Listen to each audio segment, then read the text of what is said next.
Hey everyone, welcome to part 1 of 2022 Client Acquisition Masterclass. There's no course here, there's no 997 course. What I want to do is make client acquisition easy for you. And in this video, I'm going to be explaining the most advanced and high level, like weird niche psychological ideas and knowledge and pieces of information that I have about psychology that you can use to make client acquisition literally 10, I don't even mean this like as an exaggeration, like 10 times easier for yourself. When you understand these things, everything will get easy. Sales will be easy, appointment booking will be easy. This basically is going to show you how to write the most compelling copy, build the most compelling sales scripts. It's going to show you how to book more appointments and close more deals.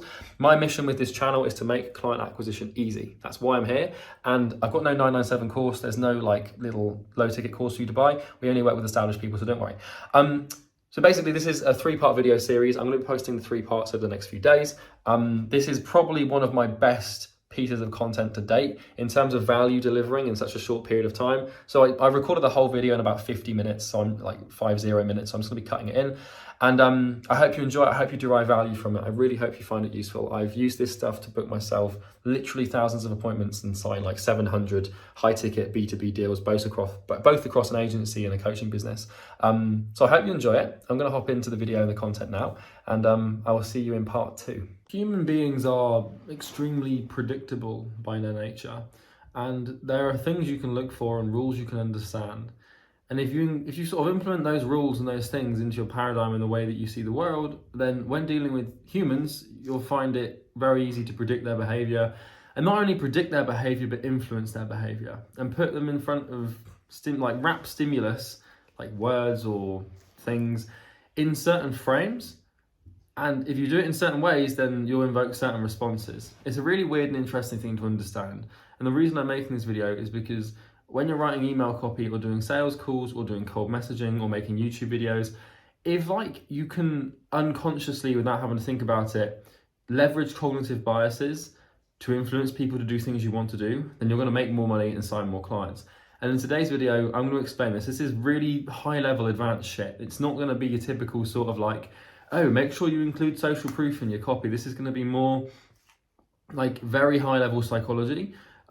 Very few people understand. And I've been studying it for about 6 years, and it's made me, well, quite a lot of money at this point. And I'm hoping that by explaining this, now some of these like ideas are quite complicated. They get a little bit like weird and hard to understand. So I'm going to try my best to articulate them. But I use them all the time, like when I'm selling. And it's not like, the thing with this is, like, as a bit of an ethical warning, if you're going to use these tricks, they're not really tricks, because that denotes that you're being Machiavellian or malevolent towards someone to deceive them in a way that like negatively impacts them, positively impacts you. We don't want to deceive people. They're not tricks, they are tools that you should use for good. So just a little warning here, please don't take this stuff and then start using it for your own gain against other people. There's a lot of that in this industry where like there's a lot of people that can't deliver results. So just basically, if you can't help someone, don't try to use these tricks, if that makes sense. They're not tricks, but there's no other real way to describe them. So in case you're wondering where I learned a lot of these from, it's from this book. This will be flipped, I'm well aware, so it won't actually read properly. But this book is called Poor Charlie's Almanac. It weighs a ton because it's kind of heavy and big. But in this book, Charlie Munger, the guy who wrote it, Warren Buffett's business partner, he's a billionaire, he's bloody genius. Literally a genius, because a lot of people, that word's thrown around quite a lot. There's a sort of section towards the end. This book's about $120. It's probably more expensive now, but it's the best $120 I've ever spent in my life. So there's a little section towards the end, and I'm going to try and find it here. And it's basically called, it's like a speech on human misjudgment, if that makes sense. And it sort of explains like why human beings, it's called The Psychology of Human Misjudgment. Towards the end, and it looks like this. You won't be able to see it because it'll be flipped, but it's basically like a talk that he did a while ago. If you go on YouTube and you type in Charlie Munger talk on human misjudgment, you'll find like a 1 hour clip or so that I've probably listened to about 100, I'm not even joking, like 100 or probably more. I've listened to it God knows how many times, just over and over again. The audio quality is awful, and you have to listen to it for like 3 or 4 times to actually understand what he's saying. But if you want to study psychology and get good at sales and acquisition, that talk is a goldmine, and so is this little book here. First of all, who am I? Because I've kind of been ranting about Charlie Munger. I really geek out on this stuff, by the way. So basically, this is just like a really nerdy, geeky video where I'm going to sort of just geek out because I love this stuff. Like it's really like a lot of people just don't, but for some way I just so attracted to this knowledge. My name's Charlie. I've built and scaled 2 companies, an agency to 7 figures that I've now sold, and a coaching business to multi-7 figures. I basically help established agency owners, coaches and consultants go from 6 or multi-6 figures to 7 figures. We only work with people at 6 figures minimum. So if you're not there yet, you can use these videos to get there. The purpose of these YouTube videos is to educate you and help you build a company so that you can like have more fun and basically have a better life. But also, like, if I can get you to 6 figures with my YouTube content, then you're going to have the resources and the ability to invest into my masterminds and higher ticket programs, basically. But anyways, that stuff aside, let's hop into this sort of thing, because it's so, I don't know, I love it. And if someone asked me, like, Charlie, if you could do like a talk on one thing, like if I had to stand up in front of a crowd and talk for half an hour, what would it be about? It would be about cognitive biases. So what we're talking about here is cognitive biases, right? And cognitive biases are basically, a bias is something that a human has that leads them to behave in a certain way, potentially not in alignment with objective reality, right? So when you've got a bias towards something, or when you're biased in a certain way, your behavior naturally will lean into that bias, and you'll behave in a way. If I'm biased towards like the right in terms of politics, then my behavior will become right-orientated behavior, right? Or if I'm on the left and I'm biased towards the left, and I'll start behaving in that way. And that's like a bias. So when you've got a bias, like all of your behavior is filtered through that thing. But we're not talking about politics today. We're not talking about sort of like petty, low-level biases. We're going to be talking about core biases that have been ingrained into most human beings. Pretty much every human has these biases. And it's useful to understand them because it stops you from like making these misjudgments. So the reason Charlie Munger learned these biases is basically so that he could make better decisions as an investor. But it just so turns out that when you understand how to protect yourself from influence and persuasion, you naturally understand how to influence and persuade other people.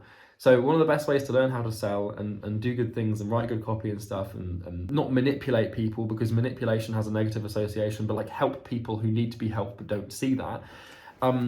It helps to know how you would do that to yourself, and then you can project that onto other people. And I found it really helpful to do that.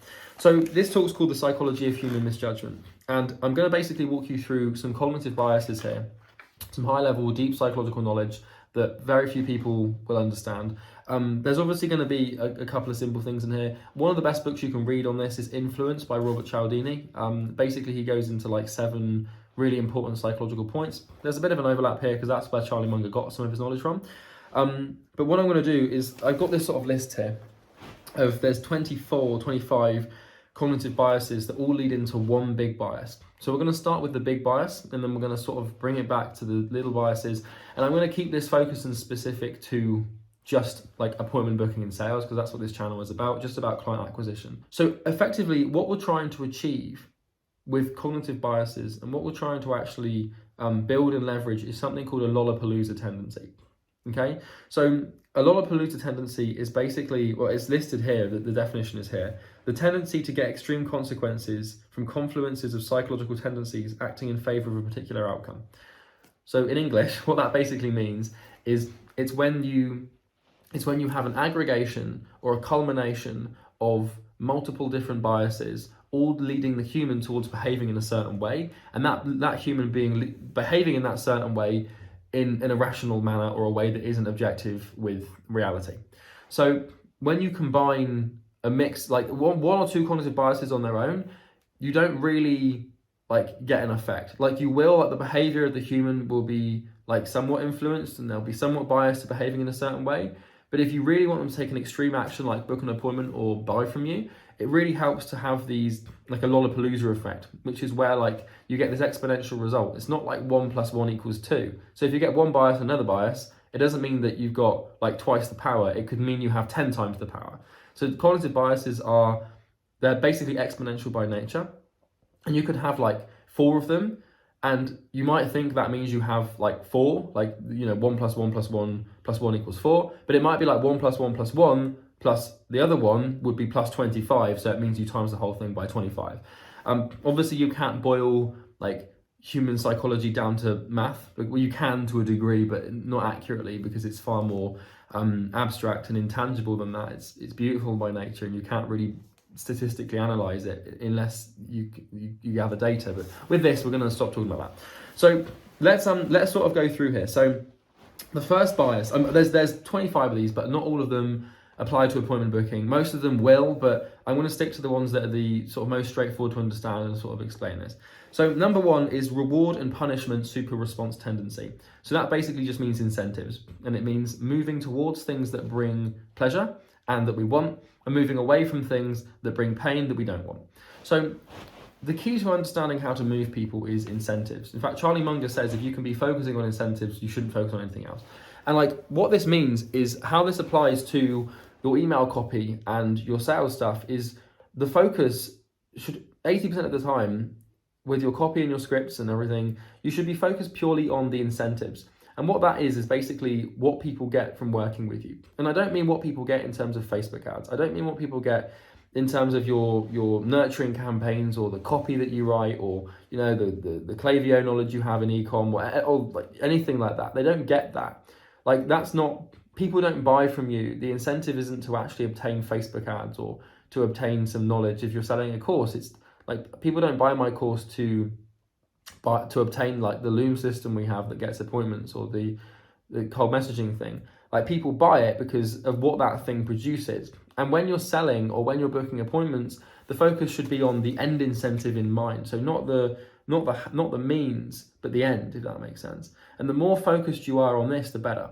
This manifests in my sales calls where I'm constantly looping things back to the end goal and the end incentive. So that as you're going through your sales calls, and also like if you're going through a sales call, your only real job is to establish the incentive they want, which is like the main thing they actually want, which isn't like more clients or more money or Facebook ads. It's why they want those, and it's why they want those, and it's why they want those. And it almost always comes back to an emotion. They want to feel a certain way because that's how humans, like most of our behavior is just trying to hop from one emotional state to another. And that's sort of like the way it works, if that makes sense. But if you can figure out what will produce that emotion for the person, so let's say someone wants to feel liberated and free, and the way for them to do that is to build a business that can run without them, then the incentive is automation, right? But not really automation, because it's not what you're really selling them. You're selling them the emotion of feeling liberation, but it's the vehicle that produces that emotion that by association will result in them wanting to buy from you.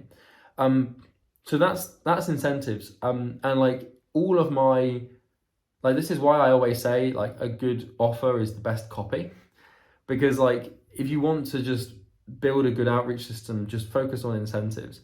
And it also, the other part of this is you can invert it. So you can focus on helping them move towards something, but you can also focus on helping them move away from something. So it also helps in sales calls and your copy and stuff and your email copy, whatever it is, outbound stuff, inbound stuff, to establish like consistently where they are and why that's not much fun for them.